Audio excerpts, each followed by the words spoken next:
Bonjour à tous, je suis Karine Coutinho, VP Marketing et Communication chez Lemonway et je suis ravie de vous accueillir en ligne pour cette nouvelle masterclass et j'ai le plaisir d'accueillir aujourd'hui notre expert et invité Victorien, CEO et cofondateur de Triparty. Donc récemment, Triparty et Lemonway se sont alliés pour adresser ensemble les besoins des marketplaces C2C en Europe afin de proposer à ces plateformes une solution et une expérience de paiement simple, conforme et parfaitement adapté aux besoins de ce modèle en pleine expansion. Et donc ce matin, avec Victorien, on vous propose de faire ensemble un focus sur la tendance marketplace C2C.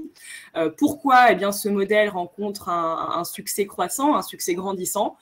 Pourquoi est-ce qu'il séduit de plus en plus d'acteurs et de retailers traditionnels et surtout comment créer un climat de confiance, c'est le sujet d'aujourd'hui sur ces plateformes finalement qui mettent en relation des particuliers qui vendent, des particuliers qui achètent des produits ou des services et le tout sous la houlette d'un opérateur de marketplace. Donc en résumé, à la fin de la session, ce qu'on souhaite avec Victorien, c'est que vous repartiez avec une vision globale de cette tendance, avec aussi des bonnes pratiques et des points d'attention pour parvenir à générer cette confiance entre vos utilisateurs.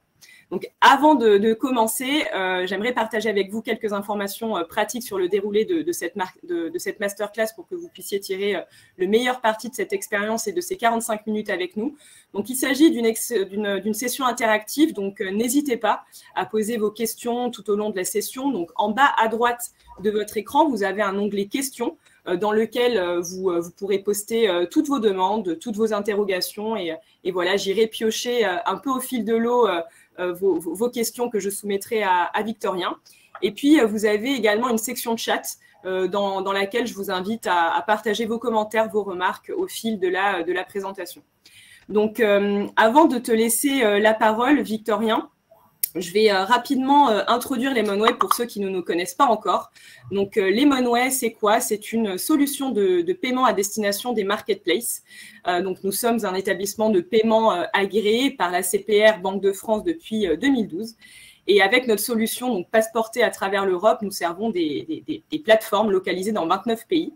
Et donc, voilà, plus spécifiquement sur deux grandes typologies de marketplaces, donc les marketplaces de produits et de services, qu'elles soient B2B, B2C ou C2C, qui est le sujet d'aujourd'hui, mais également des marketplaces financières qu'on appelle aussi des plateformes de financement participatif qui couvrent des activités comme le crowdfunding, le crowdlending ou les plateformes de dons et cagnottes. Donc, ce n'est pas le sujet du jour, mais au moins, vous avez la vue d'ensemble. Donc, nous sommes super fiers d'accompagner de belles références sur leurs problématiques d'encaissement pour le compte de tiers. L'encaissement pour le compte de tiers, en fait, c'est le nom technique pour définir la gestion des transactions et la réconciliation des flux de paiement sur ces marketplaces avec une solution voilà, qui englobe la dimension KYC, donc identification des utilisateurs de la plateforme, lutte contre la fraude et financement du terrorisme aussi, afin de sécuriser les transactions qui sont opérées sur ces plateformes, dont quelques-unes que vous pouvez voir à l'écran, Engie, EMEA, Oui SNCF, Decathlon et bien d'autres que nous sommes ravis d'accompagner et de servir. En termes de chiffres, pour terminer, voilà, on a géré environ 3 milliards d'euros de flux en 2021 et nous avons aujourd'hui plus de 160 collaborateurs hyper motivés qui accompagnent au quotidien l'évolution de cette tendance marketplace en matière de paiement. Avant de rentrer dans le vif du sujet avec Victorien, on souhaitait vous soumettre un petit sondage afin de jauger votre estimation de la taille du marché du C2C et notamment sur celui de la seconde main. Donc, vous pouvez accéder à ce sondage en cliquant sur l'onglet prévu à cet effet, donc en bas à droite de votre écran. Et donc, la question qu'on voulait vous poser, c'est donc selon vous, à combien se chiffre le marché de la seconde main en volume d'affaires en 2021 et ça dans le monde entier. Donc, 20 à 30 milliards d'euros, 50 à 60 milliards d'euros, ou plus de 80 milliards d'euros. Donc, vous avez encore une fois accès à ce sondage. On vous laisse le temps de répondre et on reviendra sur les résultats avec Victorien qui vous donnera la réponse en live dans quelques minutes. Mais voilà, histoire de jauger un petit peu votre compréhension du marché, on voulait vous poser cette petite question. Donc, Victorien, je te laisse la main et c'est à toi. Merci Karine et bonjour à toutes et tous. C'est une super occasion, ravi de participer avec Lemonway à ce webinaire sur les marketplaces C2C et comment créer de la confiance autour de sa plateforme. On vous donnera aussi des clés sur le marché en général les attentes des consommateurs, des bonnes pratiques, et on vous partagera un maximum de choses qui sont basées sur notre expérience. Donc, je m'appelle Victorien de Doncker. Je suis l'un des 3 cofondateurs de la startup Triparty qui est basée à Paris, avec mes associés Andreas qui est product owner et Christophe, CTO. On a lancé Triparty il y a maintenant presque 4 ans. Et pour vous donner un petit mot rapide sur cette startup, on a lancé en fait une solution complète qui permet de gérer des transactions entre particuliers, ce qu'on appelle C2C. Donc de complètement, je dirais, s'occuper de la partie transactionnelle de la marketplace pour s'assurer du bon déroulement, de la bonne expérience des utilisateurs sur la plateforme. Donc on va de sujets de détection de la fraude à la gestion des paiements grâce à Lemonway, avec qui on est en partenariat, à des briques de sécurisation pour s'assurer que la qualité soit au rendez-vous, et on va même jusqu'à résoudre les litiges utilisateurs. C'est un outil qui est un petit peu détaché de notre solution globale, et on fait un gros travail là-dessus parce que les volumes arrivant, on se rend compte que entre 2 particuliers, il y a forcément des désagréments. On n'a pas tous, par exemple, la même notion de qualité. Si je vends un téléphone sur Internet, peut-être que je vais trouver qu'il est en bon état, ou peut-être que j'aurai pas tout à fait les mêmes critères que la personne qui va me l'acheter. Donc, on est quand même dans un contexte un peu spécial, surtout quand on vient du monde du B2C. Il y a beaucoup de personnes s'intéressant à la seconde main qui viennent du B2C.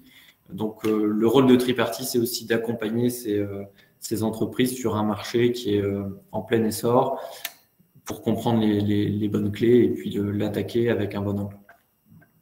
Donc, grosso modo, Triparty a lancé ces 2 solutions. Aujourd'hui, on opère dans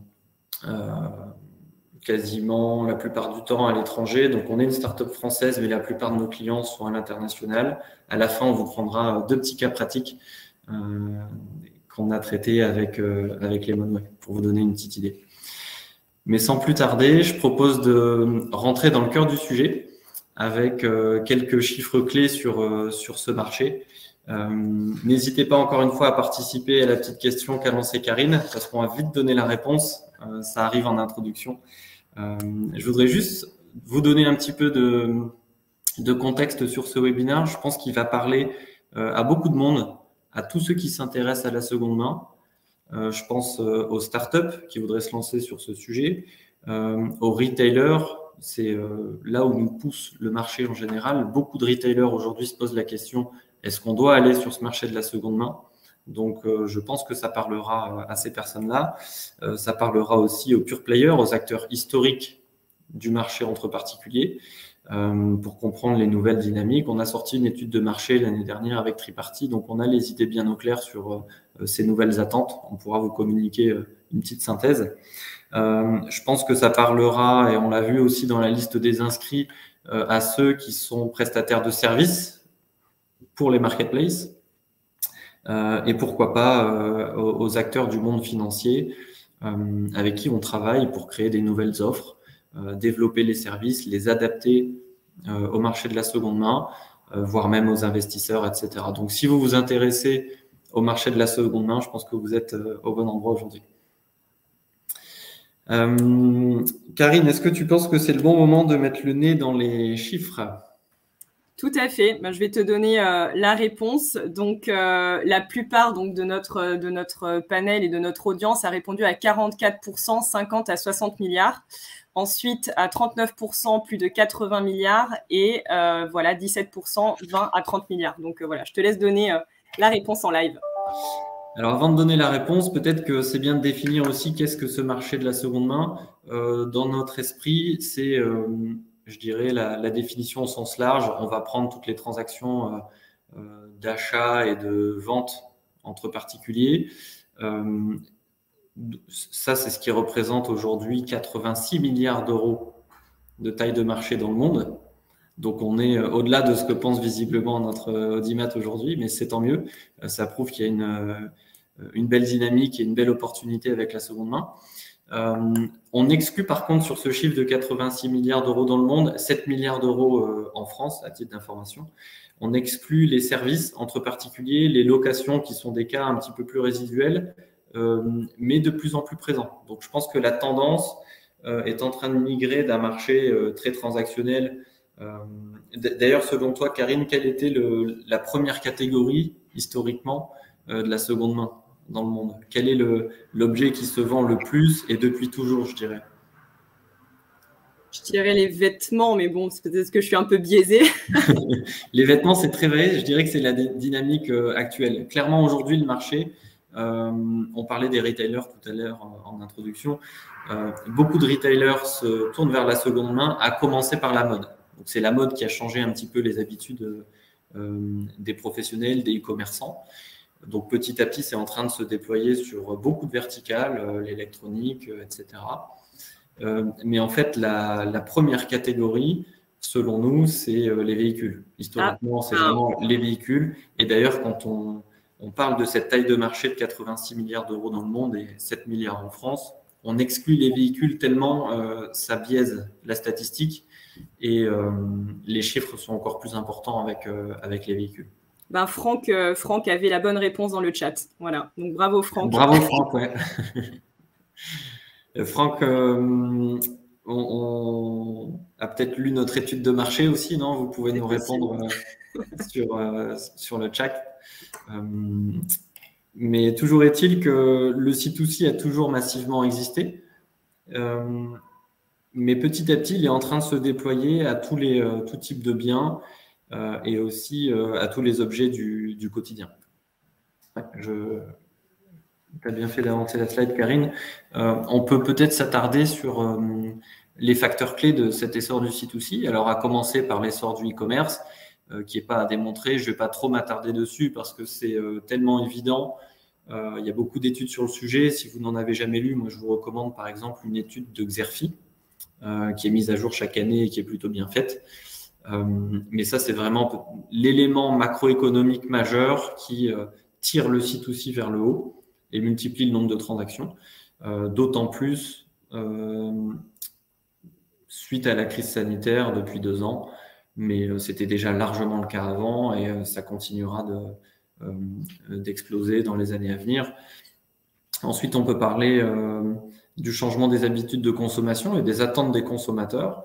On parle d'émergence de la clientèle sensible au développement durable. Donc, de plus en plus d'achats. On le voit même, par exemple, dans le e-commerce. Il y a des marques comme Veja qui connaissent un immense succès parce qu'elles jouent le jeu de l'économie circulaire. Et avec la seconde main, on est évidemment en plein dedans. Si on reprend un peu de hauteur, d'ailleurs, dans l'économie circulaire, pour rappel, on retrouve les activités de don, de recyclage. Et la seconde main s'inscrit vraiment dans ce cadre d'économie circulaire. Ensuite, comme troisième facteur clé de l'essor du C2C, on peut parler de la baisse du pouvoir d'achat, parce que évidemment, quand on achète de seconde main, on achète moins cher, et quand on vend de seconde main, on rentabilise quelque part l'achat qu'on avait fait, et ça permet de faire quelques petites économies. Donc là, on a ces 3 facteurs clés-là. Ensuite, on peut faire un petit focus sur d'autres chiffres. On vient de parler de la taille de marché. Je voudrais rajouter aussi que de plus en plus, l'essor de la seconde main vient évidemment du bas. Donc nous, on va, dans cette présentation, beaucoup s'intéresser aux consommateurs, à leurs attentes. Et aujourd'hui, on est 85% d'Européens à acheter et à vendre de seconde main. Donc on est tous quasiment concernés par ça. J'ai donné le chiffre de taille de marché tout à l'heure.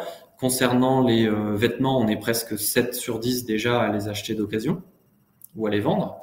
Ce qui veut dire que là, il y a une barrière psychologique qui est complètement tombée parce qu'on estime que les vêtements sont des biens très personnels. Donc, si on est prêt à acheter un bien d'occasion, un vêtement d'occasion, on est presque prêt à acheter n'importe quoi d'occasion. Grosso modo, notre raisonnement, c'est ça. Pour autant, quand on arrive sur des catégories un petit peu techniques, comme la téléphonie, on n'est qu'une personne sur 5 à l'acheter ou le vendre d'occasion. Et ça, on peut le démontrer. On en parlera plutôt sur la suite du webinaire, sur la partie vraiment liée à la confiance. Mais plus il y a de technicité, plus il y a d'aléas, moins il y a de confiance en général. Donc ça s'explique encore un petit peu par ça. Mais on pense qu'à l'avenir, ça sera comblé par la technologie, qu'on parviendra à sécuriser de bout en bout toutes les transactions et qu'on sera autant à acheter des téléphones d'occasion que des vêtements.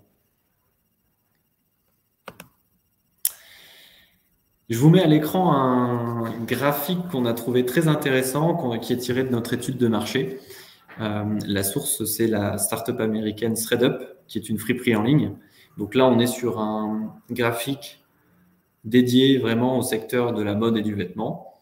Et il nous démontre tout simplement qu'on est en train de migrer d'un marché qui est complètement dominé sur le recyclage et le don, donc toujours dans cette sphère de l'économie circulaire, vers un marché dominé par la revente. Donc on le voit ici, en 2019, la seconde vie des vêtements était plutôt tirée par le recyclage et le don, et vers 2040, elle sera dominée par la revente. Donc on retrouve une notion économique, et c'est évidemment ce qui va intéresser les entreprises qui se lancent dans la seconde main. Pour vous donner aussi une dynamique, on voit le titre du graphique, croissance de 128% à horizon 2024. Le secteur du e-commerce qui tire le C2C vers le haut continue de croître. Par contre, le C2C croît 25 fois plus vite que le marché du e-commerce. Donc, il reste résiduel vis-à-vis du e-commerce, évidemment, c'est pas encore comparable. Par contre, la dynamique, elle est clairement en faveur du marché de la seconde main. On a structuré ce webinaire en 3 parties. Donc là, on va voir une seconde partie qui est sur plutôt les raisons pour lesquelles les acteurs vont se tourner vers la seconde main. Donc, on va plutôt se placer dans la peau des professionnels. Et la troisième partie sera vraiment dédiée à la confiance, pourquoi et comment est-ce qu'il est important d'en créer autour de sa plateforme. Donc là, dans cette deuxième partie, on va voir les différents modèles économiques, les typologies des places de marché avec quelques exemples et les avantages du modèle C2C. Donc, avant d'en arriver là, petite définition assez simple. Nous, on distingue 2 grandes catégories de modèles économiques sur le marché de la seconde main. Le premier, c'est le modèle C2B2C, où en fait, on a une marketplace dont le rôle va être certes de mettre en relation des acheteurs et des vendeurs, mais ça va être un rôle bien plus étendu, un rôle actif, où par exemple la marketplace va authentifier, disons, des montres. Dans le secteur des montres, le facteur risque le plus important quand on est sur une montre haut de gamme, c'est son authenticité. La marketplace va pouvoir, par exemple, prendre ce rôle. Dans un deuxième cas, par exemple, le secteur de la téléphonie, le rôle de la marketplace pourrait être de reconditionner. Là, on pense à back market. Et dernier exemple, une marketplace qui aurait un rôle un petit peu plus limité, par exemple dans la mode où les paniers moyens sont plus faibles, où les volumes sont plus importants, la marketplace sur ce modèle C2B2C pourrait avoir un simple rôle de vérification. Donc, je reçois des vêtements, je fais un tri parce que certains ne sont pas revendables. Éventuellement, je les nettoie, je les repasse et je fais des belles photos. Et en fait, je les remets seulement après ce travail-là en vente sur la plateforme. Donc, en synthèse, le modèle C2B2C, l'entreprise a un rôle actif à jouer. La valeur ajoutée de l'entreprise, ça va être aussi dans la sélection des articles et leur amélioration. Et grâce à ce modèle-là, on arrive à anéantir quand même une bonne partie du risque. On se retrouve moins entre 2 particuliers qui traitent directement ensemble. C'est plutôt d'abord une vente d'un particulier à une entreprise et une deuxième vente d'une entreprise à un particulier. Ensuite, deuxième modèle économique à avoir en tête, c'est le modèle C2C, c'est ce qui nous occupe aujourd'hui. Le modèle C2C, on est donc dans le cas où 2 particuliers vont traiter directement entre eux. La marketplace a un rôle tout aussi important de les mettre en relation et d'apporter d'autres services à valeur ajoutée sans pour autant recevoir d'abord les biens, les vérifier, etc. Donc, c'est plutôt le vendeur qui va envoyer directement le colis ou faire une remise en main propre ou délivrer une prestation de service à l'acheteur particulier. Et la marketplace va jouer un rôle d'encadrement de cette transaction, va apporter certains garde-fous pour qu'elle se passe bien. À commencer les étapes, je dirais, de base pour faire ça, c'est bien gérer le paiement, c'est le métier de Lemonway, c'est bien gérer aussi des expéditions pour que les colis ne se perdent pas. Donc là, on est vraiment sur les deux étapes minimum requises pour gérer des transactions en C2C. Mais pour faire une bonne marketplace C2C, on le verra plus tard, il y a quand même d'autres cases à cocher. La valeur ajoutée peut être ailleurs, par exemple sur des services annexes. On y reviendra. On a deux slides en une. Voilà. Désolé. Je voulais parler aussi de... Là, on a quelques exemples sous les yeux, mais je voulais parler des différentes catégories de marketplace C2C. Donc là, on oublie un petit peu le C2B2C, c'était important de l'avoir en tête. Mais on se concentre sur le C2C avec historiquement des marketplaces plutôt généralistes. On pense à Leboncoin en premier en France. Nous, on les appelle les pure players, les acteurs qui étaient là déjà depuis au moins 20-30 ans, dès quasiment que Internet a explosé et que les consommateurs ont eu accès à Internet chez eux depuis un ordinateur. Ces acteurs-là, en fait, sont en train de migrer d'un modèle un petit peu à l'ancienne où, en fait, ils généraient du chiffre d'affaires avec des remontées d'annonces, des packs photos. Donc, en fait, ils facturaient plutôt le vendeur avec des services annexes pour que son annonce soit la plus visible possible. Et ça s'arrêtait là. Donc, pas vraiment de prise de commission sur des transactions, pas vraiment de services à très grande valeur ajoutée. Peut-être après, à côté des régies publicitaires, des choses comme ça. Donc, des modèles économiques un petit peu à l'ancienne. Et là, on est en train de migrer. Leboncoin est toujours un très bon exemple, puisqu'ils ont créé il y a quelques années un système de paiement sécurisé, une application qui permet de, en tant qu'acheteur, ne pas envoyer de l'argent à un inconnu, et en tant que vendeur, d'être assuré d'être payé à la fin. Donc, il y a une migration sur ces acteurs historiques et généralistes d'un modèle de remontée d'annonces vers un modèle plus moderne de prise de commission. Quasiment toutes les plateformes s'y mettent. Ensuite, on retrouve une deuxième catégorie de marketplace C2C, les marketplaces plus spécialisés. Donc là, c'est, je dirais, des marketplaces un peu plus récentes en général qui vont attaquer une verticale bien précise. Donc, tu avais raison, Karine, tout à l'heure en introduction. On est vraiment à fond dans la mode en ce moment. Mais de plus en plus, on retrouve des spécialistes sur des secteurs comme le sport, par exemple, l'électronique, les pièces automobiles d'occasion, etc. Donc, en fait, verticalisation du marché petit à petit. Et je dirais qu'en tant que particulier, on aime bien se retrouver dans un environnement familier. Donc, ça s'explique bien, cette verticalisation. Quand on est fan de sport, par exemple, on va plutôt se tourner vers une marketplace ultra spécialisée. Moi, j'achète sur beaucoup de plateformes de seconde main assez variées. J'ai acheté la semaine dernière comment on appelle ça, un appareil à fondu savoyarde sur Leboncoin. Par contre, donc ça, c'est un objet de la vie courante. Par contre, moi qui suis fan de sport et de vélo, je vais plutôt aller sur Bikid pour aller acheter des équipements parce que je sais que j'ai affaire à des passionnés comme moi. On partage la même passion. On va trouver des équipements avec des marques, une technicité bien plus précise sur une marketplace dont c'est la spécialité. Et troisième catégorie du coup des marketplaces, les marketplaces plutôt on fait un distinguo parmi les spécialistes entre les services et la seconde main. Je le disais tout à l'heure, nous on pense aussi à un troisième cas, c'est la location. Donc, on va retrouver objets, location et services.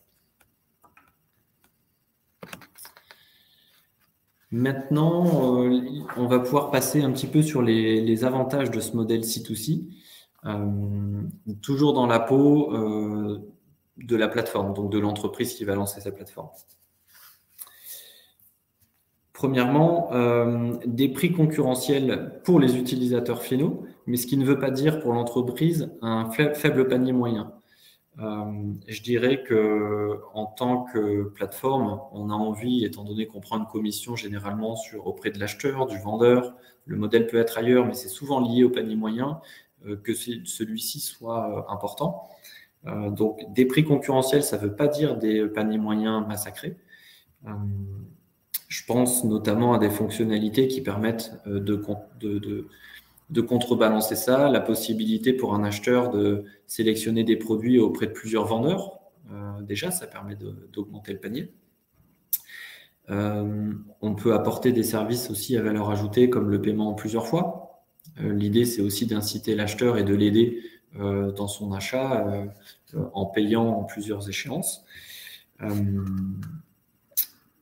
Et on y reviendra un petit peu plus tard. Quand on est retailer et qu'on a la chance d'avoir un site e-commerce avec beaucoup de trafic, on peut le lier à son espace seconde main et donc permettre à un acheteur d'acheter à la fois de l'occasion et du neuf. Donc ça permet aussi d'augmenter le panier moyen. L'avantage du modèle C2C pour la marketplace, ça va être aussi avoir une offre constamment renouvelée parce que les acheteurs, et les vendeurs particuliers s'échangent constamment des biens différents. Donc l'offre évolue, elle est très variée. Le terrain de jeu peut être très large. Un retailer qui aurait une empreinte internationale peut très bien développer sa plateforme aussi sur tous les pays où il figure. C'est l'opportunité de cibler une clientèle sensible au développement durable et à la consommation collaborative. De rien. Oui. J'ai une question de la part de Franck, justement, pour clôturer cette partie autour des typologies, marchés, donc produits et services. Donc, quelles sont les catégories hors mode qui prennent de l'ampleur aujourd'hui? Est-ce que tu vois des tendances qui se dessinent? Oui. Nous, on a la chance de discuter avec beaucoup d'équipes qui sont à deux doigts de lancer des marketplaces de seconde main parce que c'est notre métier. Et en ce moment, on voit beaucoup de spécialistes de l'automobile, alors qui ne sont pas des marques de véhicules. Je ne vais pas donner de nom, mais ce sont des entreprises qui sont plus dans l'entretien. Donc, ils vont vendre, par exemple, des coffres de toit, des porte-vélos, des attaches remorques et des pièces d'entretien. Beaucoup se posent la question en ce moment de est-ce qu'on va lancer de la seconde main ou pas. Donc ça, je pense que ça arrivera d'ici peu. Sur le sport, clairement, beaucoup de plateformes sont déjà sorties. Et là, on va retrouver quasiment 2-3 plateformes par sport, en fait. Donc, nous, en ce moment, on discute avec une startup, par exemple, qui est dans l'escrime, une autre dans l'équitation. J'ai parlé de Bikit sur les VTT. Je pense qu'il y a de la concurrence sur les vélos. Il y a déjà au moins 3-4 acteurs et il y en a d'autres qui arrivent. Donc, je pense aux automobiles, sport principalement, électronique aussi. L'électronique arrivera de toute façon en force. Je pense que Back Market a fait un super travail avec le modèle C2B2C, occupe déjà bien le terrain. Mais l'électronique mérite une plateforme aussi ou des plateformes en C2C. Je pense que ça arrivera. Pareil, pour faire écho justement à ta réponse et peut-être détailler un peu plus. Donc, est-ce que s'adresser, je te mets la question à l'écran, est-ce que s'adresser à une marketplace spécialisée est une tendance de marché vérifiée? Est-ce que les gens ne vont pas chez Le Bon Coin directement par réflexe? Ça, c'est plus en termes d'habitude de consommation et d'achat justement dans le C2C. Je pense que Le Bon Coin, c'est l'acteur historique français. Donc, par réflexe, clairement, quand on pense seconde main en France, on pense à Le Bon Coin. Par contre, malheureusement, Le Bon Coin a une mauvaise réputation parce que avec le volume, avec l'absence de protection des utilisateurs, ça reste un nid à ennui. Donc, bien souvent, c'est quand même un marché qui est très ciblé par les fraudeurs, les escrocs en général. Donc, Le Bon Coin, historiquement, ne faisait que de mettre en relation deux personnes sans forcément les accompagner au bout. Et je pense qu'il en pâtit encore aujourd'hui. Ça nous fait une parfaite transition vers la dernière partie au final. Donc, je t'en prie. La confiance, un enjeu clé. Dernière partie de ce webinaire. L'idée, c'est aussi d'installer une petite discussion. Donc, N'hésitez pas si vous souhaitez me stopper, si vous avez des questions, et on a une petite partie qui est réservée à ça sur la fin. La confiance, un enjeu clé. Je l'ai un petit peu expliqué tout à l'heure. On est 7 Français sur 10 à acheter des vêtements, mais on n'est que 2 Français sur 10 à acheter de l'électronique d'occasion. Ce qui veut dire que sur certaines catégories un petit peu techniques, on est encore un petit peu peureux. Mais ça s'explique assez facilement parce que tout simplement, quand j'achète un téléphone portable ou un ordinateur portable, je ne suis pas certain de ce que je vais recevoir, et à distance, sur des photos, c'est difficile de se faire une idée très claire. Exemple, avec un smartphone, les micro-rayures sur l'écran, on ne les voit pas toujours très bien. L'état d'une batterie, c'est pas facile aussi à évaluer. Autant pour le vendeur qui est de bonne foi, il pourrait être très bien tout à fait transparent. Pour autant, en tant qu'acheteur, je serais déçu. Donc le niveau de qualité est très aléatoire. Le niveau de arnaque, de fraude chute au fil des années. Nous, aujourd'hui, on le chiffre entre 3 et 6%. Donc vous allez me dire, ça va du simple au double. Ça dépend des plateformes et des garde-fous qui sont mis en place. Mais avec les bons outils, on arrive quand même à réduire la fraude à 2-3% des transactions. On pourrait arriver à 0. Le problème, c'est qu'après, en termes d'UX, on commence à mettre des freins. En termes il faut toujours mettre le curseur en bon endroit en termes de fraude. Le risque de fraude 0 n'est pas forcément un objectif absolu, parce que sinon, vous commencerez à freiner un petit peu le trafic et à ajouter trop de friction dans le parcours utilisateur. Donc, on est sur un chiffre de 3 à 6%.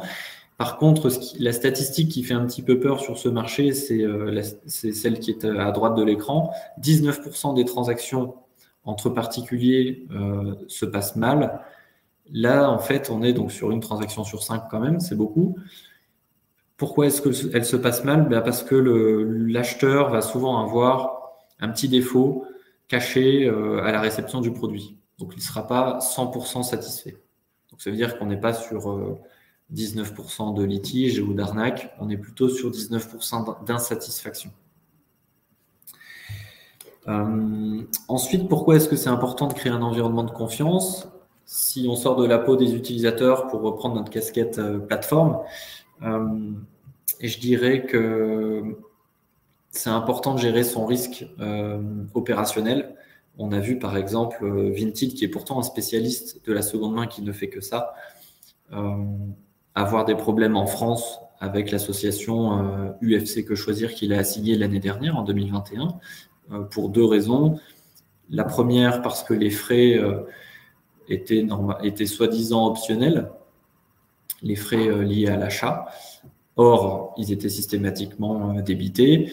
Et pour un deuxième point, qui était sur la résolution des litiges, qui était aussi mal fait. Et puis, les fonds restaient généralement bloqués un petit peu indéfiniment en cas de litige.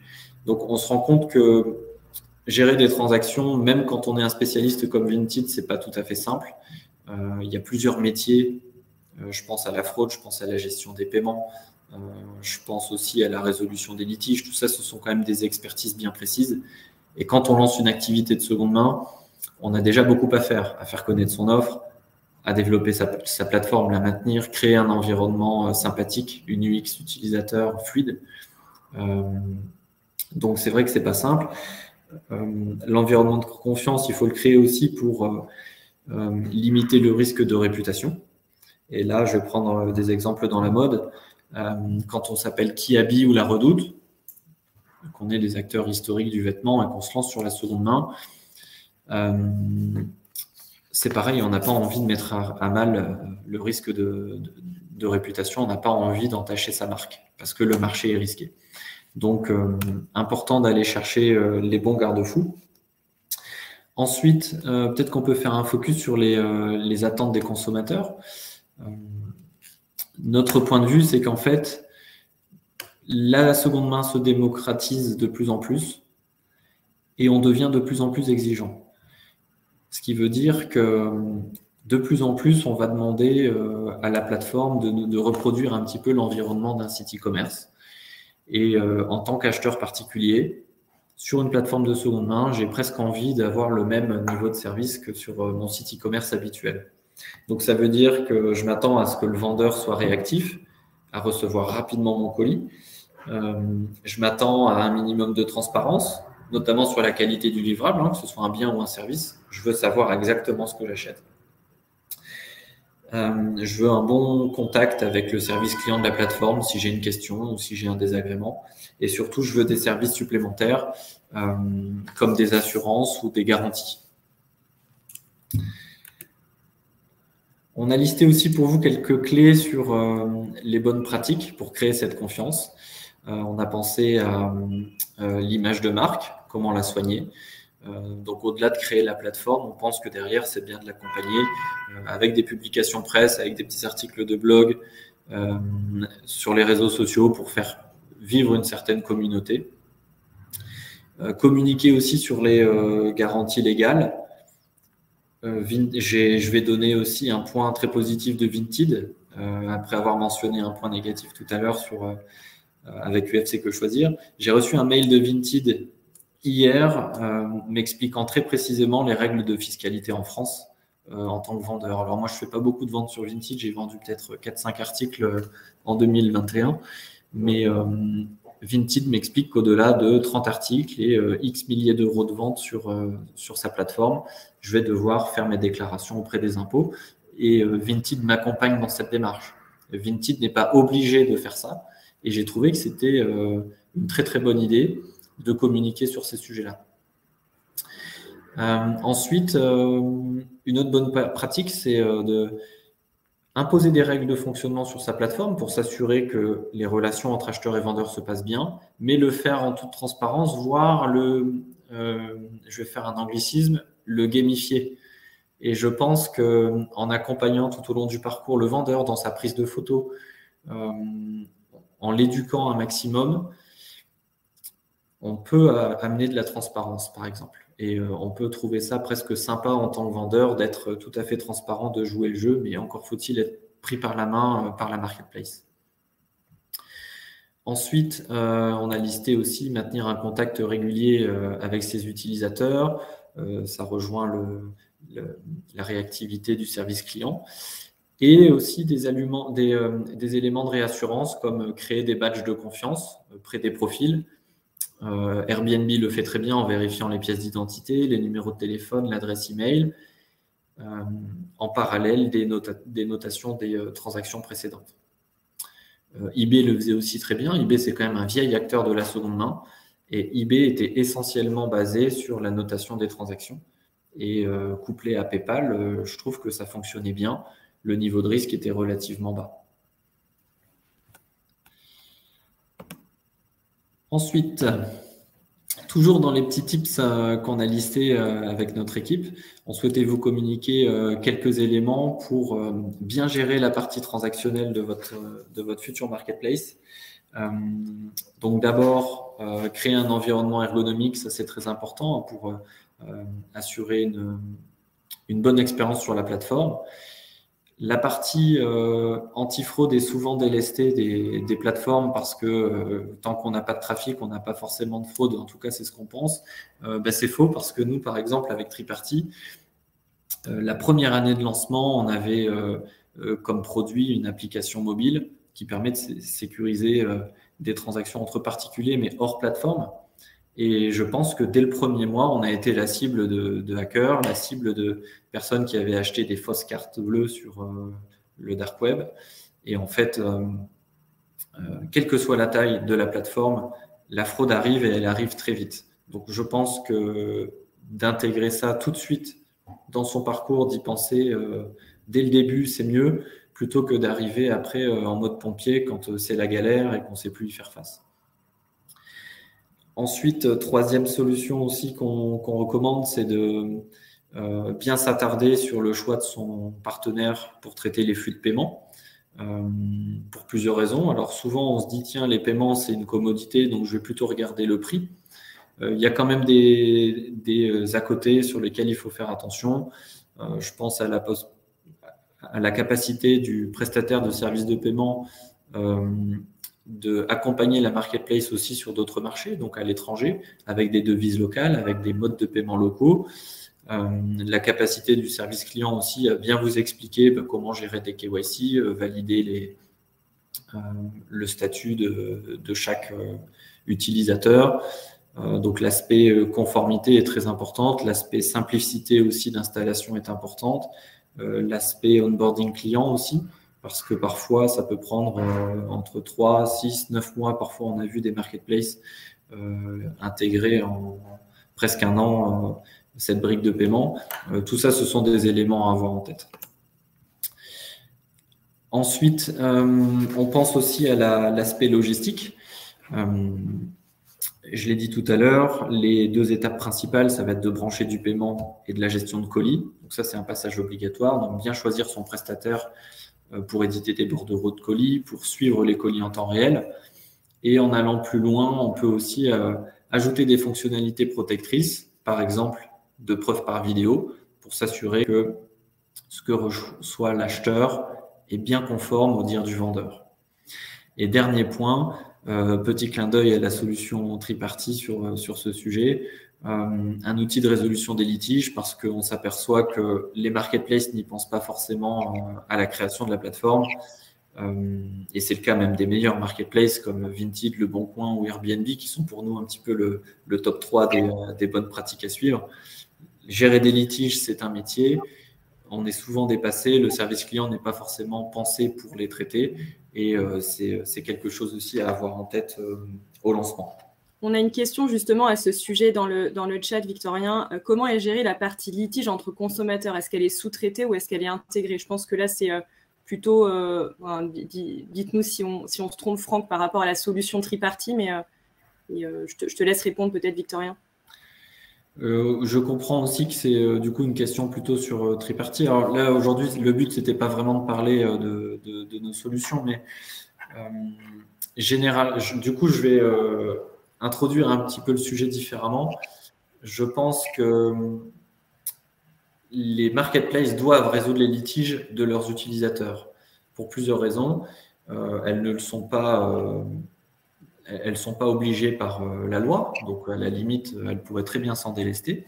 Par contre, par la force des choses, les utilisateurs, en ayant un problème sur la plateforme, vont se tourner vers le service client. Donc de toute façon, les utilisateurs vont contacter la plateforme et de fait, la plateforme doit quand même les orienter et faire quelque chose. Donc généralement, comme on utilise des porte-monnaies électroniques, des comptes de cantonnement pour protéger l'acheteur et le vendeur, on a une somme d'argent qui se trouve quelque part et qui se trouve bloquée en cas de litige. Et la difficulté pour la plateforme, ça va être de restituer ces fonds. Et même les meilleurs marketplaces aujourd'hui ont du mal là-dessus parce qu'elles n'ont pas assez de données pour résoudre un litige. Et généralement, on se retrouve en tant que service client face à un acheteur et un vendeur qui chacun vont nous raconter leur version des faits, sans forcément apporter de preuves, donc c'est du texte, éventuellement un coup de téléphone, peut-être une photo qui peut être en plus contrefaite, donc très difficile de se faire une idée. Le travail qu'on fait avec Triparty, c'est d'apporter un outil simple à brancher dans le parcours utilisateur qui va permettre de bien qualifier le litige pour que l'acheteur puisse apporter davantage de preuves. Et on va surtout glaner en amont, tout au long de la transaction, les bonnes informations pour le résoudre. Donc, on va faire étudier, par exemple, le profil de risque de l'acheteur, du vendeur. On sait exactement où en est le paiement, le colis.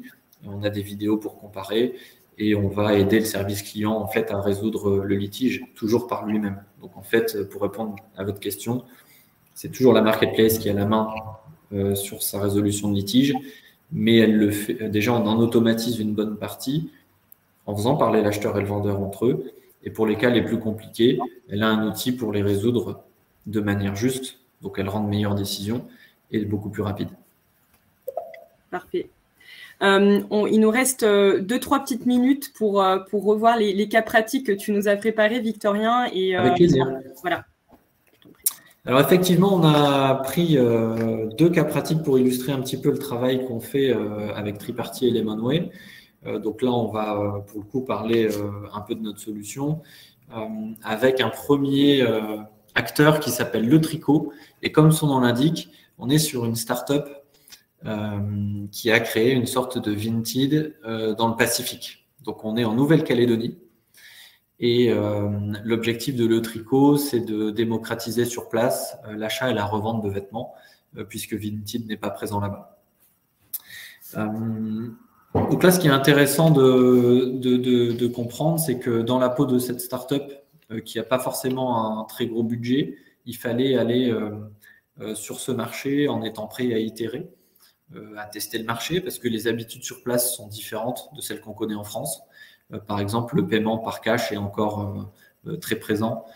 Les envois par colis sont moins fréquents parce que le territoire est plus petit, on a envie de se rencontrer. Donc, les habitudes là-bas sont un petit peu différentes. Il a fallu trouver une solution du coup adaptable. Et ce qu'on a apporté chez Triparty au Tricot, c'est en fait la gestion de toute la partie transactionnelle. Donc, le Tricot a créé une super app mobile avec la possibilité de mettre en ligne son dressing, de discuter entre utilisateurs. Il y a d'autres services à valeur ajoutée. Et en fait, quand on en arrive à la transaction, on se retrouve en fait dans l'univers Triparty qui a été mis aux couleurs du Tricot et qui commence par un bouton de paiement sécurisé. Donc, la plateforme a pu intégrer en 2 jours hommes, puisqu'en fait, c'est une intégration front, pas d'API à intégrer. Et Triparty a fait un gros travail avec Lemonway, puisque tous les flux de paiement sont traités dans cette app Le Tricot par Lemonway. Le gros travail qui a été fait, ça a été de simplifier en fait l'onboarding client, parce que les équipes juridiques de Lemonway et Triparty ont travaillé main dans la main, se sont enregistrés auprès du régulateur, la CPR, et en fait, on est capable de brancher une solution dans la semaine sur n'importe quelle plateforme et de commencer à traiter des transactions, alors que bien souvent, l'intégration de cette brique de paiement prend beaucoup de temps, je l'ai mentionné déjà tout à l'heure. Deuxième cas pratique, Anibis, vous connaissez peut-être, c'est le leader suisse des petites annonces, donc l'équivalent du Boncoin français. Donc là, on est sur un cas d'usage un petit peu similaire, sauf qu'on est sur une plateforme très généraliste, donc avec beaucoup de catégories différentes, tout type de biens. Il y a une partie aussi service qu'on ne couvre pas encore sur la plateforme, mais qu'on pourrait couvrir. Le contexte, c'est qu'on est sur une marketplace qui était sur un modèle un petit peu à l'ancienne de remontée d'annonces et de pack photo. Donc, le modèle économique était ailleurs, n'était pas sur la transaction. Et on a permis à Anibis d'aller chercher une source de revenus supplémentaire. Grâce à Anibis, on a passé le cap en 2021 du million d'annonces sécurisées avec Triparty. Et là, l'idée, c'est pareil, c'est qu'on a ajouté une fonctionnalité de paiement sécurisé sur toutes les pages d'annonces avec un parcours mis aux couleurs d'Anibis et la possibilité de faire des remises en main propre et des ventes à distance. Donc là, je dirais que la difficulté pour Triparty, ça a été aussi de pouvoir couvrir des transactions du coup en francs suisses, en travaillant avec la Poste suisse. Donc, on a fait un travail sur ces sujets et Lemonway, encore une fois, nous a bien aidés puisqu'on est capable aujourd'hui de traiter des flux de paiement en francs suisses. Voilà pour les 2 petits cas pratiques. Je pense qu'on a quelques minutes pour, j'espère en tout cas, répondre à quelques questions. Alors, je pense que toutes les questions qui ont été posées dans le chat ont été adressées. Donc, merci à tous pour votre participation. Peut-être avant de clôturer cette session, Victorien, si tu avais finalement 3 conseils clés ou points d'attention avec lesquels tu aimerais que notre audience parte et garde en tête justement pour lancer leur marketplace C2C, qu'est-ce que tu donnerais comme conseil ? 3 bons conseils pour 3 points d'attention, c'est ça, pour lancer ces marketplaces? Les 3 principaux conseils que tu donnerais pour toute marketplace C2C qui se lance. Je pense en premier au go-to-market parce qu'on est sur un marché ultra dynamique et l'idée que vous avez, les discussions que vous avez en ce moment, peut-être avec vos équipes, d'autres équipes les ont aussi. Et je pense que c'est en plus de ça un marché qui est en pleine consolidation. Il y a beaucoup de tests qui se font et je pense qu'il faut avoir cet esprit en tête en lançant sa marketplace. Donc attention à la déployer rapidement et avec beaucoup de flexibilité. Donc, à la limite, le deuxième point, ça peut être aussi de bien choisir ses prestataires. Des prestataires qui pourront être flexibles si demain vous changez de modèle, si vous changez je sais pas, de complètement votre parcours, etc. Il y a quand même de plus en plus de solutions faciles à brancher, modulables. Donc, ce serait un deuxième conseil. Et troisième conseil, nous, on y croit dur comme fer, puisque c'est la raison pour laquelle on a créé Triparty. C'est avec les volumes arrivants, de plus en plus de litiges seront à traiter. Et c'est vrai qu'aujourd'hui, c'est un sujet qui n'est pas du tout adressé sur le marché. Donc, ça sera mon troisième point. Super. Parfait. Un grand merci à tous d'avoir participé. Le replay de cette session sera disponible dans la foulée. Vous allez aussi recevoir par email en téléchargement les slides donc à l'issue de cette session. Donc, n'hésitez pas en effet à nous contacter en réponse à l'email que vous allez recevoir, ou si jamais vous avez des questions pour Victorien, on sera ravis de vous mettre en relation. Encore merci à tous d'avoir participé. Un grand merci Victorien pour tes conseils et pour ta super présentation. Ravi d'avoir partagé ces 45 minutes et un petit peu plus avec toi. Et voilà, je vous dis à tous à très bientôt pour une prochaine masterclass. Et voilà, la prochaine aura lieu début mars et vous aurez très bientôt de nos nouvelles. Merci à tous, à bientôt. Au revoir. Merci Karine et merci à Lemonway, merci à tous les participants. À bientôt. Merci Victorien, au revoir.